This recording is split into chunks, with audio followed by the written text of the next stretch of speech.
তোমরা ভালো আছেন না এখন? আর বারবার কই দিত কেন সাটিয়ে হতা হই নইলে তারা মন বইত না। তো খুব খুশি হলাম মনোরাল্লা দেখো ভবিষ্যতে যেন এন সুন্দর জিনিস হয়। ওনারা যে কোনো সময় পোয়াশা লইয়া আইত পারিবেন, দেখতে পারিবেন, বন্ধু বান্ধবরা লইয়া আইত পারিবেন, এই নিয়ে একখান জায়গা পান। এবং এখন পর্যন্ত আমরা যা দেখছি, যখন সম্প্রীতি ভবন নির্মাণ হবে এটার থেকে যেন বিচ্ছিন্ন হয়ে না যায়, এমন একটা ভবন করলাম যে মনে হয় না যে ইতিহাসের সঙ্গে মিল আছে। আমি দেখি নেই, আমি শুধু স্মরণ করিয়ে দিচ্ছি, এটা মহান কৃতিত্ব এবং মহান সম্মানের ব্যাপার যে আমরা যেটা করতে পারছি। কাজেই সে ঐতিহাসিক দায়িত্ব স্মরণ করে তারা করবেন। আমাদের সবার শুভেচ্ছা তাদের পেছনে রইল, যাতে করে যুগ যুগ ধরে যখনই এই সম্প্রতি ভবনে আসবে, যারা এটা তৈরি করেছিল তাদের প্রশংসা করে যে কি চমৎকারভাবে সে কনসেপচুয়ালাইজ করেছে পুরো জিনিসটাকে। আজকে আরেকটা জিনিস হলো, এটা তো অভিভূত হলাম এবং নিজের দায়িত্বের কথা মনে করলাম। একটা করলাম যে যেদিকে তাকাই সব চাটগার লোক, ঢোকা অবধি দেখছি চাটগার লোক। তো বুঝতে পারছি চাটগার বুদ্ধ ধর্মের এখনো ঠিকানা চট্টগ্রাম। তোমরা ভালো আছেন না এখন?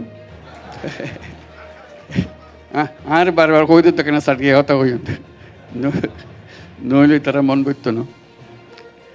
তো খুব খুশি হলাম মনোরাল্লা দেখো ভবিষ্যতে যেন এন সুন্দর জিনিস হয়। ওনারা যে কোনো সময় পোয়াশা লইয়া আইত পারিবেন, দেখতে পারিবেন, বন্ধু বান্ধবরা লইয়া আইত পারিবেন, এই নিয়ে একখান জায়গা পান। বেগুনা বলে হল বেগুনের লইয়া আরও বেগুনের মিললে পোয়াশা লইয়ারে এইলে জাগান ফিরবে। আর মিলন মেলার কথা কই, মিলন মেলা তো এনে হতে দিলই তো না, এন জিনিস গরম ফিরতে টানিয়ানন ভরিবে বেগুনের পোয়াশা লইয়ারে যেন টানিয়াই। তো খুব খুশি হলাম আজ বেগুনের দেখা হয়ে গেল কই।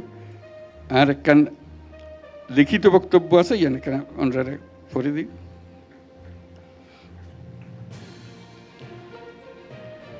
এক্সেলেন্সিজ, সুপ্রিয় উপস্থিতি, আপনাদের সবার প্রতি আমার শুভেচ্ছা ও সালাম। আমরা আজ ঢাকা আন্তর্জাতিক বৌদ্ধবিহারে সম্প্রীতি ভবনের ভিত্তিপ্রস্তর স্থাপন করতে যাচ্ছি। আমরা করে ফেলেছি কিন্তু এর মধ্যে। এমন একটি সুন্দর শান্তিপূর্ণ অনুষ্ঠানে আমাকে আমন্ত্রণ জানানোর জন্য বাংলাদেশ বুদ্ধিস্ট ফেডারেশন এবং আন্তর্জাতিক বৌদ্ধবিহারের কর্মকর্তাদের প্রতি আমার কৃতজ্ঞতা ও ধন্যবাদ। অতি প্রাচীন সময় থেকে এই অঞ্চলের গুরুত্বপূর্ণ শিক্ষা প্রতিষ্ঠান হিসেবে আবির্ভূত হয়েছিল এখানকার বৌদ্ধ বিহারগুলো। এগুলো আমাদের ঐতিহ্য ও সভ্যতার নিদর্শন। পৃথিবীর দূর দূরান্ত থেকে ভিক্ষু ও ছাত্ররা এই বিহারগুলোতে আসতেন। মহামানব বুদ্ধের শান্তি ও সম্প্রীতির বাণী বিশ্বে ছড়িয়ে দিতেন।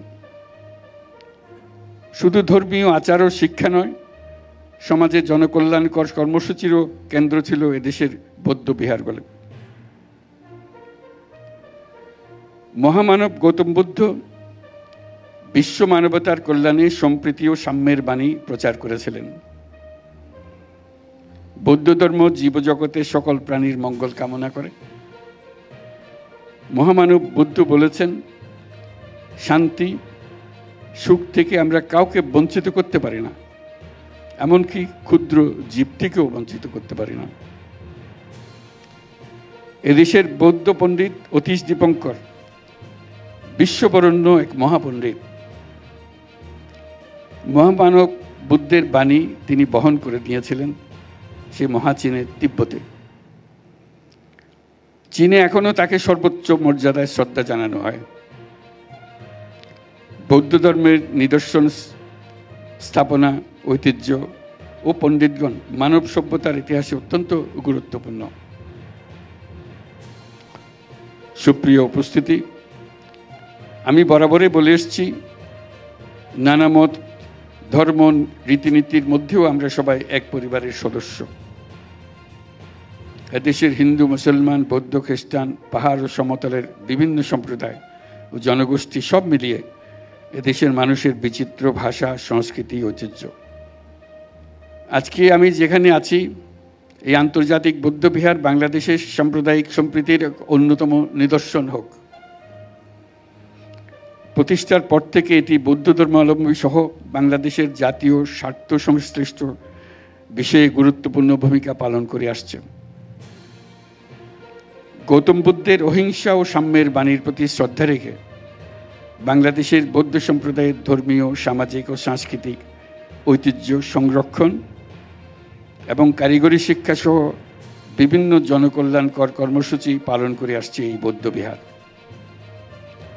আন্তর্জাতিক বৌদ্ধবিহারের সম্প্রীতি ভবন বাংলাদেশের সম্প্রীতি ও মানবতার ঐতিহ্যকে ধারণ করে জাতীয় ও আন্তর্জাতিকভাবে গৌরবময় ভূমিকা রাখবে, এই আমার প্রত্যাশা।